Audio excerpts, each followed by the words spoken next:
Good afternoon, everyone, and welcome to State Living. We're so happy today to be sitting with Charles Thompson from the DEVMCO group. And Charles is one of the largest property developers up on the North Coast of KZN. They've done substantial work in the Sibaya area and have invested heavily into the Sibaya area. And we're here today with Charles to discuss what opportunities are they seeing and why, even though all of these things are happening within our country, they continue to invest heavily into KZN and Sibaya. Welcome, Charles, and thank you so much for joining us. Yeah, how's it, Louise? Thanks very much for having me on. Always a pleasure to be part of anything you guys do. As been a big advocate of what you guys have done over the last couple of years. So thanks very much for having us on. Thank you. Yeah, so maybe just a quick intro for national listeners or viewers. So yeah, the DEVMCO group is basically a development entity which operates largely on the KZN coastline, and we range from Umhlanga, as you can see in the image behind me, the Umhlanga Arch was something sort of we were part of and started 4 years back, and then we go a little bit north of Umhlanga Rocks, about 5 kilometers north, 4 to 5 kilometers up to the Sibaya region, which is coastal, and that's where we've been really playing heavily over the last 5 years. We've done a couple of developments there. So Ocean Dune, which was 260 unit development, apartment living. Then we went into Pebble Beach, which was 160 apartments, and then into Gold Coast, which was more a freestanding residential estate. Had about 200 freestanding opportunities in there, and some duplex opportunities as well. So in total, about 300 units. And then our largest one that we've just acquired now is a name that we aren't really haven't sort of sorted out yet, but it's 220 hectares of coastal land on the seaside of the M4, which we're going to be opening up over the next 2 to 10 years. So it's a long track record we've got coming, and predominantly the Sibaya area. So that 220 hectares, is that also in the Sibaya? Yes, yeah. Okay, so that's just north of the Umhloti, the road down to Umhloti. So just north side of that, going down to the lagoon, the Mercy Lagoon. So it's all the land which sits on the ridge line behind Bellamont Drive, and then it slopes down back towards the M4. So yeah, a large tract of land. And I think it's going to, that's going to feed into one of the burning questions which we're going to talk about, which is, why we're so enthusiastic about the area and the whole KZN North Coast space. Why we're choosing to continually invest and roll, profits and et cetera, into more developments rather than just, pulling the money and bailing. And I think that's a lot of, we get that question quite a bit. So, should I just dive into that? Yeah. Here, I thought this was an original question. Thanks, Charles. Okay, so tell us, what are you seeing? What opportunities are you seeing? Look, I think first and foremost, what we love about the Durban area is lifestyle. I think we've mentioned a couple of times, and a lot of the developers have just the year-round good weather. Durban as an eThekwini municipality, so the Durban, not the Belito space, the Durban municipality is actually quite well run. It's got a long track record. It's actually got a very low debt ratio. They're quite organized in terms of services, bulk services, which is a very important thing as a developer. You want to know that you're going to secure water and power and sewage and all that stuff. So we've obviously had your difficulties, but generally the eThekwini municipality has been really good. So we choose to invest in their municipal zone, which is obviously Sibaya falls within that. Secondly is, coastal land with sea views, I think in anyone's book, in any country, is always prime. Even if it's not prime at the moment, it will always come out trumps. And that's something that we feel strongly about. And we've seen a big change in the world in terms of residential acquisitions over the last 5 years, people moving to more convenience and security being, heightened. I think you mentioned on another discussion, it's almost like no one's even bragging about it anymore. It's like something you just have to do. It's a given, yeah. So and that coupled with some really good tech options, on biometrics and the fiber side of things and all that, when you plug it all together, it really makes a really good case for buying in these new development nodes. The lifestyle, the convenience, the lack of maintenance, the lack of, that you don't do gardening and upkeep, a tennis court and a swimming pool and all that, because it's all in a community-based sort of estate, whether it be a freestanding apartment or whatever. So there's been a massive demand push into that versus the typical freestanding house model.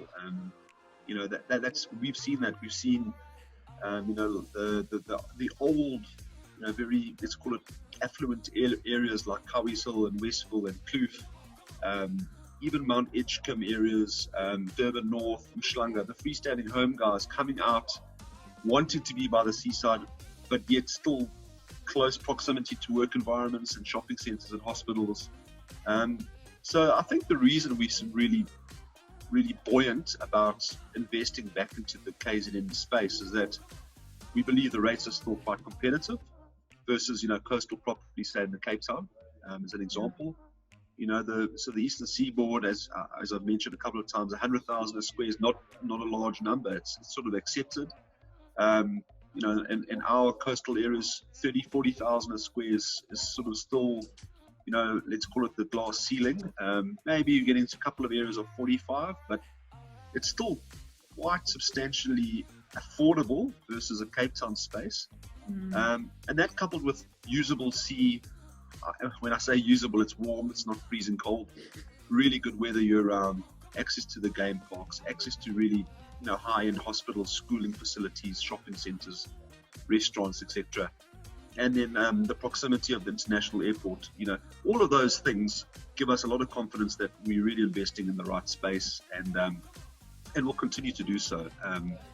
And the demand's obviously feeding our supply. So, yeah, as long as that stays as it is, and I think just before we, went on this, I was just mentioning that, the sales, even during this COVID period, have been staggering, actually. So the demand clearly is still there.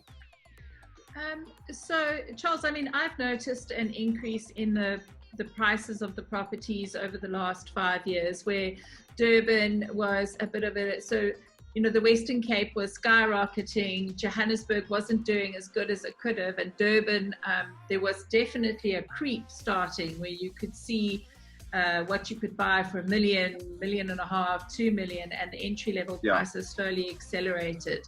Are you finding that growth is in line with what your consumer appetite is? I remember when you launched Pebble Beach, you had some units available at it was Pebble Beach, 1 million rand for a sort of a smaller unit, and that there was huge appetite for those units. Your new developments that you're looking at, are you going to follow a similar system where you have a number of those units sitting at the 1 million rand mark, and then the price sort of accelerates from there? Or are you finding that people are buying in and now at 1.5 million rand mark quite comfortably? Yeah, so I think Louise, we've obviously gone through the apartment stages. We've had those 420 apartments at Ocean Dune and Pebble. So a lot of the stock was, as you say, the 1.1 to 1.5 million, and then quite a few two-bedders at the 2.5 to 3. So there was a big demand for that. Even a lot of the investors were saying, it was a significantly decent return to invest, plus the capital growth, so it made sense. But I think we've almost sucked a lot of that demand out the market, and what we're seeing now is, we're going to go into a slightly different angular approach on this other big piece of land, in that we're going to be trying to do more affordable homes. And when I say affordable homes, I mean, so freestanding homes with little gardens, little sea views, pet friendly, young families or old, at sort of 3 to 3.5 million is sort of where we see the market is driving hard at the moment, coming out of freestanding stock.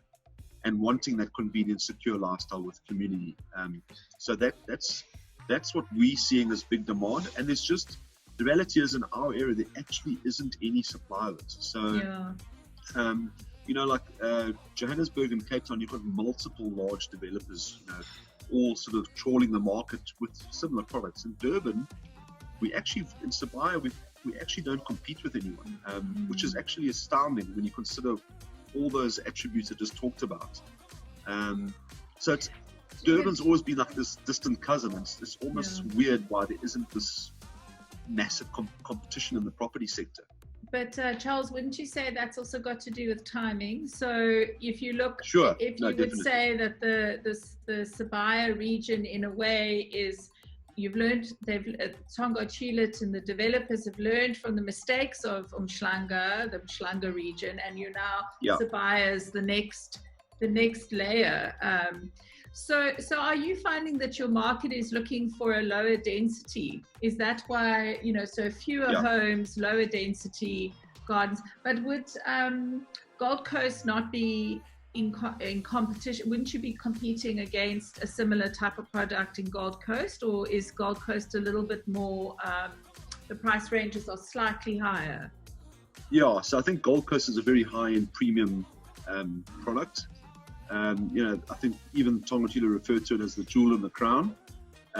It's very, it's amazing sea views. 80% of the sites have like almost breaker sea views. So it's that's a very high-end market. Typical values there, I'd say, starting from 6.5 up to about 30 million. That's sort of our house and land values there. Sure. So that's attracted a lot of the large home owners that want to have a bit more, let's call it convenience of living, a bit more lock up and go, but obviously want the high end stock. And through that process, obviously Gold Coast was born on the back of Signature. You remember Signature? Yeah, yes. Where the plots were going at 10 million. We realized that, well, if we can get plots out of 3.5 or 3 million, there's going to be demand. And it worked. It was certainly a demand for that. But now we want to go a step down and say, let's try and get, maybe 400 or 500 homes out under the 4 bar mark, ranging from 2.3 to 4 million. That's the bulk of our stock. But also have to be pet friendly and have to have facilities and, for old people, young families. And I think that's really a product of just reading the market, over the last 3 years and seeing what people want.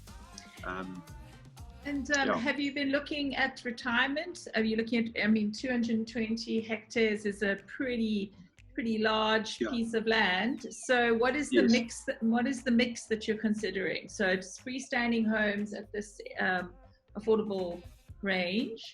Definitely retirement. A very similar product for retirement. So maybe if we've got this as an example, 2, 3, and 4 bedroom homes in let's say the young community lifestyle area, the retirement will be almost very similar styles, but erring more on the 2 and 3 bedroom homes rather than the larger 4 bedroom homes. And then we'll also do some slightly larger plots that can accommodate 4 and 5 bedroom homes. So it's I think that having let's call it a mega estate on a large piece of land allows that blend, and it works really well when you've got retirement, young, maybe higher end or middle higher end homes, and that blend is really good for grannies and young families, and it's quite nice to have that blend in an estate. Kind of multi-generational. What's it, cradle to the grave, as they say. Exactly. Exactly. Okay, so if you're looking at this as your next launch or big launch, have you felt that the projects that have now,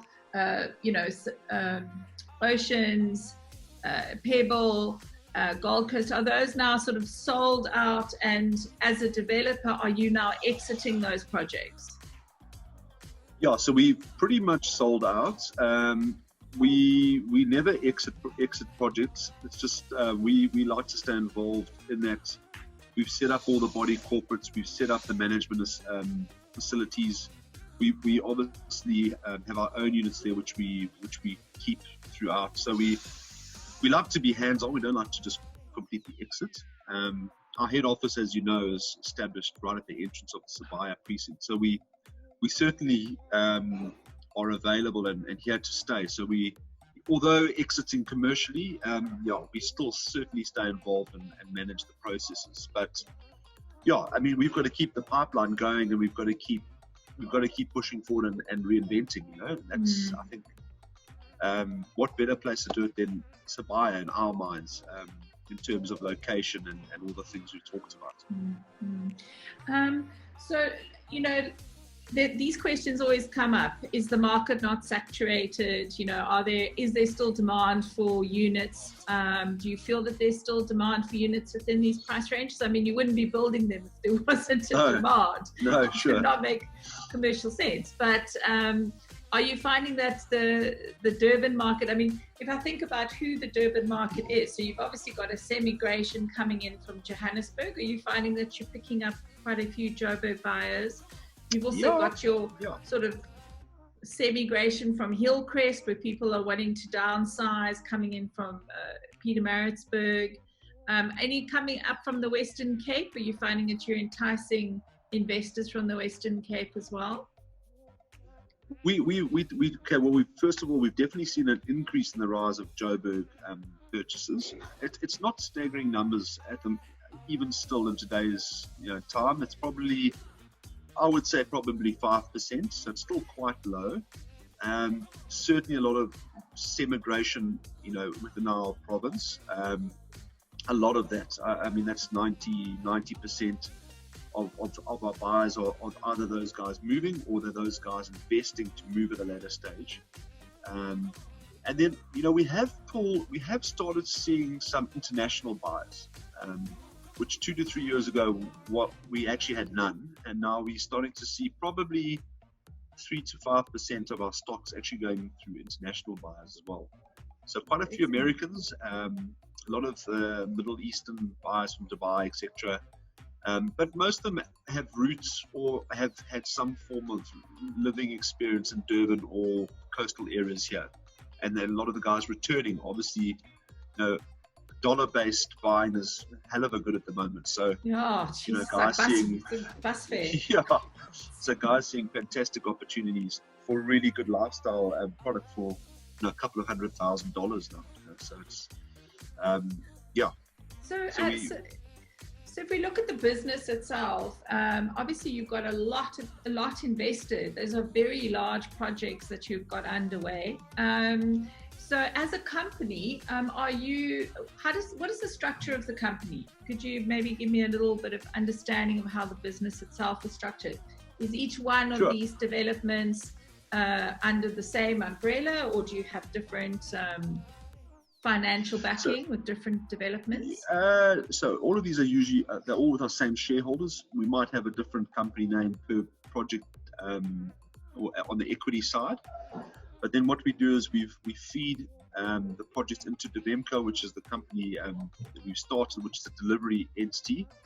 And what's so nice about it is that we've got a sister construction company which does all our work construction ID, of which I'm a shareholder as well. So we've got control of that and transparency there. And then all the architects, engineers, we've got about 75 professionals that sit inside our office. So it's a big engine room that actually deliver right from conceptualization to snagging to project maintenance.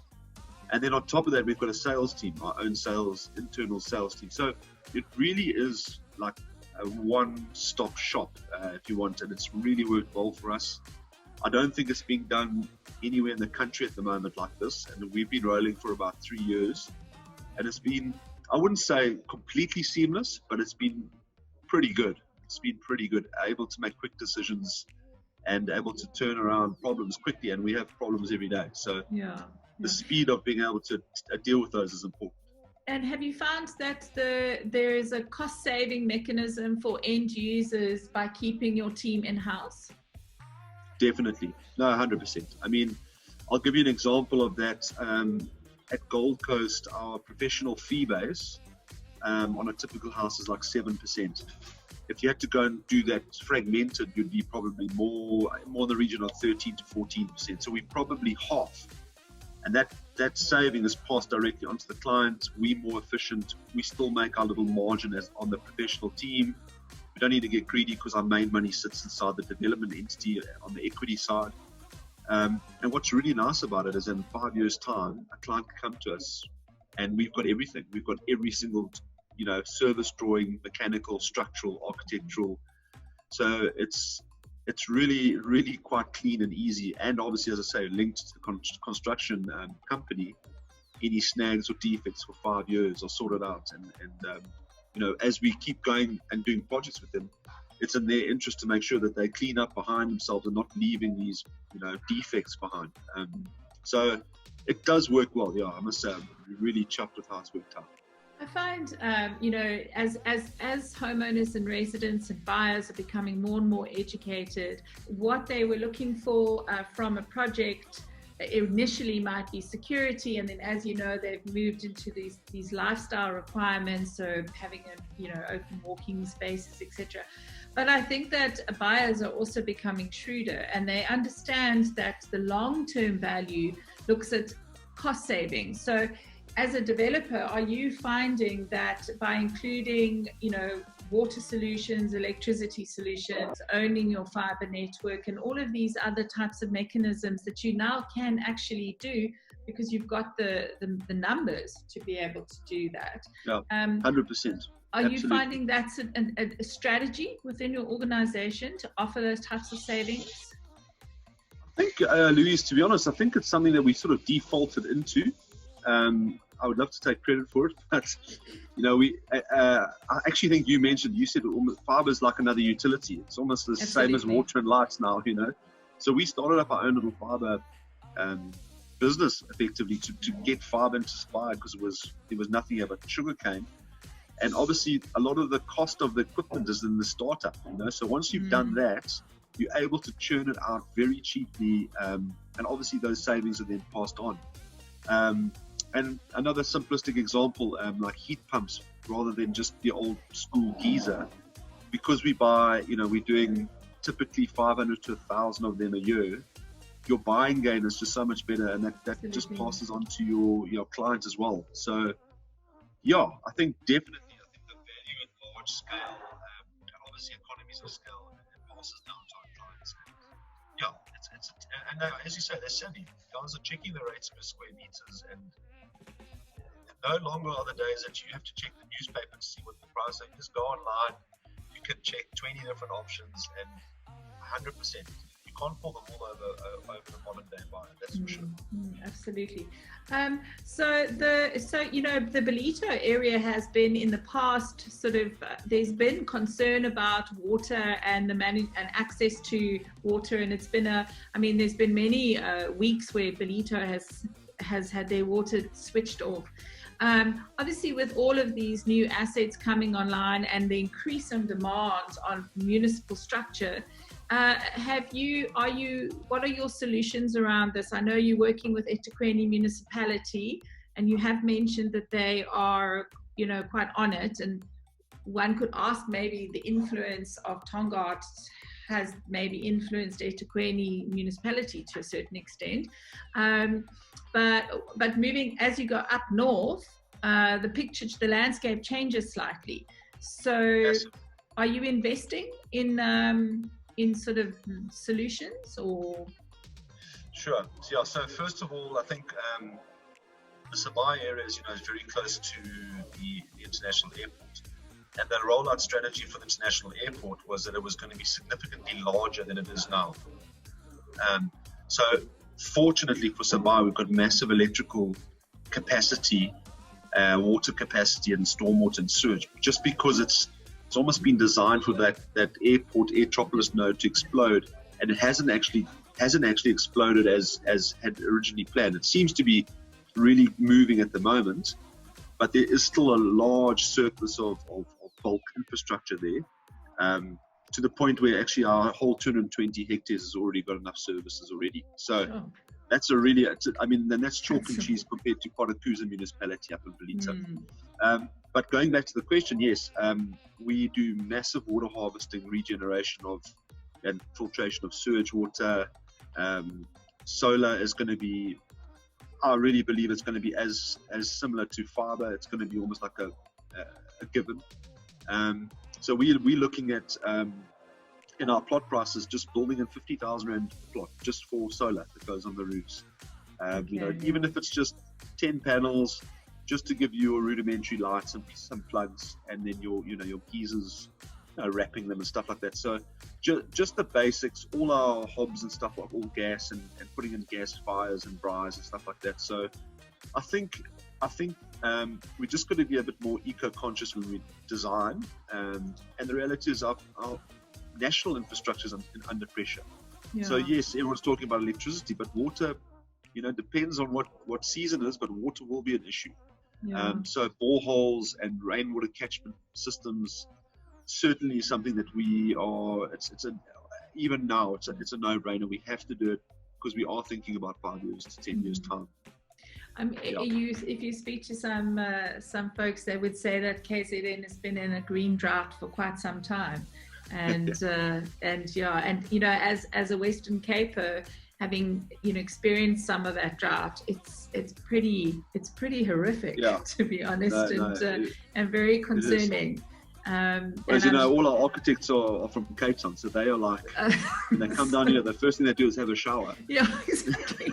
That's just, let's hope that's the reason why. They're just like dirty people. So, so they definitely, I think that the homeowner is asking for these solutions. And, one of those another layer of solutions, which I think would be interesting to unpack in the coming time, is access to funding based on your level of green. So similar to those EDGE systems, so Green Building Council's EDGE system, which I know is playing a bigger and bigger role in the construction industry. As you start looking at that entire process, whether you're not just compliant as an end user, but all the way down from when that development, when the materials are being manufactured. And I think that's an interesting space that people will hopefully be able to get funding around as well. So now let's talk about the name of your 220 hectare. When will we know what you're going to be calling, and when are you officially releasing your first homes? Is it going to be... Look, we're in design at the moment, and there's a lot of hoops to jump through in terms of just getting the zoning and the traffic and all the rest of it right. Funny enough, the COVID pandemic's actually really assisted in that regard, because there's a huge push towards getting projects live quickly. Yeah, I've obviously heard generating that. Income and rates, and so we're really hoping that a lot of the red tape will be cut. However, in saying that, we've got to be cognizant of our neighbours, which are the Mshlothi community. So we're talking to them, and they are involved in our design process, because we don't want to start off on the, we literally straddle the whole northern side of Mshlothi. So that's really going well. So we think we'll be able to have something ready by the end of the year. And we don't want to launch something that's not ready as in, when we launch, we want to be able to sell and we want to be able to build within 2 months. We don't want to wait a year and giving excuses, because it's credibility. So I think when we launch, I was actually chatting about it this morning, we want to do 1 billion in the first month. So we're going to launch hard, and we believe the market will take that. So it just gives you an idea of how buoyant we are about the marketplace. That's an amazing, that's fantastic. Launch to do 1 billion in your launch. That's excellent. I mean, there's definitely, if you are sort of strategizing around those types of numbers, means that there is a real appetite in the market for this particular product. Definitely. Yeah. If you want to there will be. Yeah. You can call it Louise if you want to. I'll we might do 2 billion. Yeah. Maybe. Louise and Louises, the house there. Yeah. Okay, fantastic. So, Charles, is there anything else you would like to add? Yeah, I think, you know what, I don't want to sound political or when I say this, but I think the other thing that we are considering, which is important, and I think a lot of developers should be considering it, is, you know, and COVID's highlighted again, is one thing creating jobs, which is construction, and they're cyclical jobs, and they're, you know, relatively short term. But the big, I don't know if you've heard the buzzword at the moment, is this green jobs. It's creating jobs that are short term, that can feed into long term, and orientated around sustainability, and that's something we're pushing hard into. So I'll just give you a very quick example. Yes. It's like planting out a nursery now, which will create maybe 150 jobs immediately. Obviously breeding up some trees, splitting trees, you know, populating them, and then using those trees and buying them out of the nursery for our developments. Once they're bought into our developments, you know, and we spend up to 20 million on landscaping in a typical development. So buying them out of a nursery, that then obviously one generates money for the nursery that you've sort of injected, pays that off. It also allows those guys to plant more trees, and at the same time, the guys that have planted trees in the development have jobs to maintain them. So as a typical example, it's green, it's long-term jobs, sustainable, good for the environment. So that's really what we're focusing heavily on at the moment, not just green building methodologies, but actually green job creation. So actually helping. And would you look at those, because it's entrepreneurial opportunities, sustainable entrepreneurial opportunities. Yeah. So would you then, in those types of environments, often those businesses need support. So, you know, you do also need to provide some sort of support mechanisms 100%. For folks to. Charles, so we would fund it. We fund it basically, and then, you know, once the equity is paid off from us, we bequeath that little business and the assets to the, you know, maybe it's the local, in our instance, maybe it's the Waterloo, community that could run and manage it, because those guys have got 2 or 3 years experience. And obviously you facilitate the accounting and the buying and, you know, all that stuff you've got to help with. But that then spins off into educating kids on different types of trees and bird life, all that stuff. So there's a whole lot of shoots that come off it. And I think, yeah, it's important. Have you ever met a property developer by the name of Dr. Chris Mulder? I haven't. Dr. Mulder is he's like an urban architect developer, and he developed Teeson Island is one of his developments, and he's busy on Crossways Farm Village, just outside of this recording. Chris Mulder is he's actually a genius. He's a genius. That guy, really, he's a genius. I've drunk from his... What is he, Cape Town boy? No, he's Teeson Island is up in Knysna area. So his company is called CMAI, and him and his wife studied overseas. They're sort of like urban planners / developer types. He's quite an elderly gentleman now. And he has always built with that long-term sustainable approach. So, for example, in Teeson Island, the materials that go into that estate were supplied by the local community. And over the last 25 years that development has been around, those supplies have in turn become little businesses and industries themselves. Yeah. And though Knysna is quite a small area, so the growth node is not as extensive as what it could be in KZN. He really has researched and done a lot of work in how he's a very smart person to speak to. He just has he has the most incredible ability to foresee things that could potentially go wrong or work or not work. He's really amazing. I'm going to Google this guy. He sounds amazing. Yeah. So and he's very keen. He's a sort of a very elderly, he's not very elderly, but he's probably about his 70s or so. Afrikaans guy, but he obviously speaks English. He's busy developing Crossways Farm Village now with his wife. They sold up their assets in Teeson Island and moved there. And he's building a urban agricultural development, which will enable you to create sustainable farming and etc. inside a property development. It's very interesting. Awesome. So I'll share. I'll share with you I and think that's introduce amazing. you. Yeah, he's keen to share his knowledge and show you, because he's learned so many lessons, obviously, with the mistakes they've made over the years and the things that have worked and not worked. That might be very interesting just for your own research into how you're going to create the scheme and how does it work, and how to get people involved, and it's very exciting. I think it's excellent. I mean, Charles, are you promoting this new concept of yours? And I assume you're going to run everything off a digital platform. Yeah, so we will, but no, we're really not looking for brownie points. We just, I think if we're going to continue investing in the KZN coastline, we can't just be sucking all the fat out. And I think the more that we can keep our communities happy, the better we're going to get. We're going to have better workers. We're going to, so for us, yes, long term, it may be a selfish thing because it's self-preservation in a way.